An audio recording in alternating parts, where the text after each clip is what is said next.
ایک نوجوان بے روزگار تھا. اس بے روزگار نوجوان نے کئی دنوں تک روزگار ڈھونڈنے کی کوشش کی تو روزگار نہ ملا. تھکا آ رہا گھر کی طرف آ رہا تھا کہ راستے میں خوبصورت سی تھیلی نظر آئی. اس نے تھیلی اٹھائی, اس پہ کھولا تو انتہائی قیمتی اس میں ہار تھا, نیکلیس. اسے اٹھایا کا اتنا خوبصورت ہار لے کر گھر آ گیا. پیارے سمجھو صبح ہوئی نا تو اس کے کانوں میں ایک آواز آئی, بھائی جان میری ایک تھیلی گر گئی ہے, اس میں قیمتی ہار تھا, اگر کسی کو ملے تو مجھے دے دے, اسے 500 درہم تحفے میں دوں گا. اس کے کان میں جب آواز آئی تو اس کو ایک خیال آیا کہ یار تھیلی ہو نہ ہو اس آواز دینے والے کی تو نہیں ہے. پھر کہنے لگا یار تو اس کی ہوگی, اس کی کہ مجھے تو اللہ کی زمین سے ملی ہے. پھر تھوڑی دیر تو خیال آیا, اسے کہیں پڑھا تھا کہ حقدار کو بندہ اس کا حق واپس کر دے تو اللہ پاک اس کی غیب سے مدد فرماتا ہے. تو یار میری تو ہے ہی نہیں نا. وہ باہر نکلا, آواز دینے والے کو ڈھونڈتا رہا تو ایک بڑی عمر کے شخص تھے. کہا آپ آواز دے رہے تھے؟ جی ہاں بیٹا میں آواز دے رہا تھا. کہا کیسی تھیلی تھی؟ کہا اس طرح کی تھیلی تھی, اس طرح کا ہار تھا. اس نے جیب سے نکالا, ابا یہی ہے؟ ارے ہاں ہاں بیٹا یہی ہے, اللہ تیرا بھلا کرے, اللہ تعالیٰ تجھے اس کی جزا دے. اور اس نے تحفہ دیا. جو اس نے اعلان کیا, پاپا تحفہ لے کے کیا کروں گا, یہ رکھو دعا دو, یہ آپ کا تھا, میں نے کون سا آپ پر احسان کیا, آپ کی چیز تھی, آپ کو میں نے واپس کر دی. پیارے سب اس سے اگلے دن نیت کی یار دریا کے اس پار جاتا ہوں, نیا علاقہ دیکھتے ہیں, ہو سکتا ہے وہاں میرا روزگار ہو. اتفاق دیکھی کہ راستے میں پانی میں دغیانی آ گئی اور کشتی ڈوب گئی اور وہ بھی ڈوب گیا. ہاتھ پیر مارتے مارتے تختہ ہاتھ لگ گیا. اس نے خود کو تختے پر ڈال دیا. تختہ تیرتے تیرتے تیرتے تیرتے تیرتے تیرتے اس کو کنارے پر لے گیا. اب وہ ڈوبتا ڈوبتا بچا, بڑی مشکل سے کنارے پر گرا, تھوڑی دیر کے لیے وہیں سو گیا. جیسا بہت ہی کیسا تھکا ہوا ہوگا, سو گیا.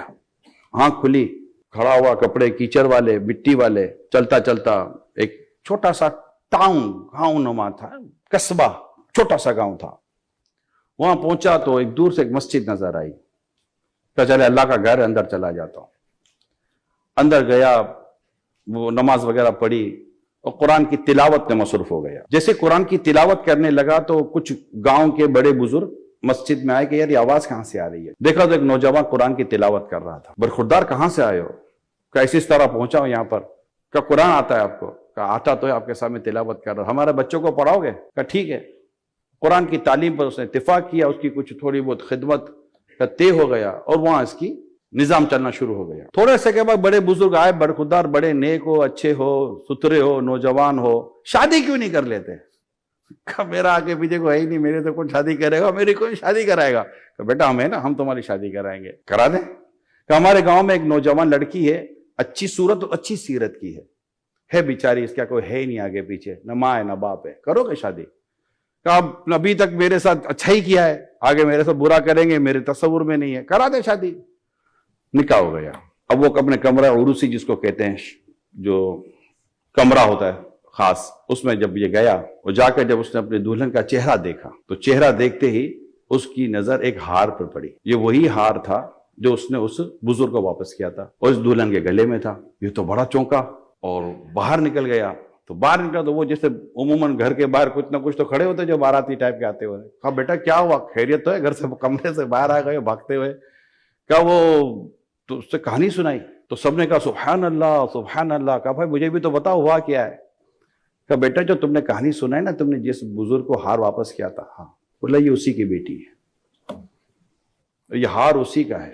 اور کمال کی بات یہ ہے کہ جب یہ واپس آئے تھے نا تو یہ کہتے تھے کہ مجھے ایک نوجوان ملا تھا, اگر وہ نوجوان مجھے دوبارہ مل جائے تو میں اپنی بیٹی کی شادی سے کراؤں گا. اس سے 2 بچے ہوئے. تھوڑے دنوں کے بعد دونوں بچے انتقال کر گئے. کچھ عرصے کے بعد اس کی بیوی انتقال کر گئی. کتابوں میں لکھا ہے کہ آخر ہار کس کے پاس آیا.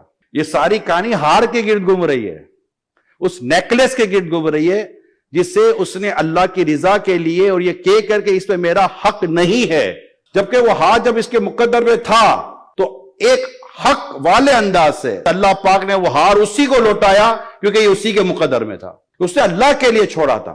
یہ بات ہمیں ہمارے ہر ایک بچے کے, نوجوان کے, جاب کرنے والے, پروفیشنل, نیچے سے اوپر تک ہر ایک کے ذہن میں بٹھانی ہے کہ تم صرف اپنے رب کی رحمت اور اس کی عطا پر نظر رکھو, حق لو, حق دو, اللہ پاک تمہارے لیے بہتر فرما دے گا.